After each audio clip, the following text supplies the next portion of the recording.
কিরে, পায়ে 2 টাকার স্যান্ডেল, গায়ে কুচকানো শার্ট, তোর এই ভার্সিটিতে ঢুকার ভিসা কে দিল রে?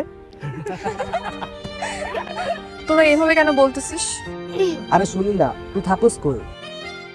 আমার বাসা ভাই পাশের বস্তিতে।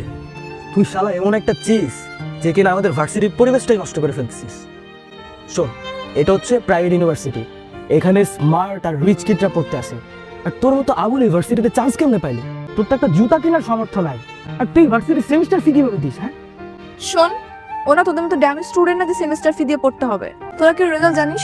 ও 100% ওয়েবার পেয়েছে। আর এই ইউনিভার্সিটিতে পড়তে ওর কোনো টাকাই লাগে না, ওর মেধা দিয়ে চান্স পেয়েছে। নেক্সট আর কিছু বল। নেক্সট আমি বলতেছি, ওদের মতন স্টুডেন্টদের জন্য না আমাদের ভার্সিটিটা একদম পুরো গুলিস্তানের বাস স্ট্যান্ডের মতন হয়ে গেছে। তোদের জন্য না এই ভার্সিটি না, তোরা না পাবনায় চলে যা, ওইটাই পারফেক্ট। আই তুই কি বলতেছিস এগুলো? কাউকে রেসপেক্ট করতে পারিস না? এখানে রেসপেক্টের কি আছে? তোর ড্রেস আপ দেখছিস, ওর জন্য এই পরিবেশটাই নষ্ট হয়ে গেছে।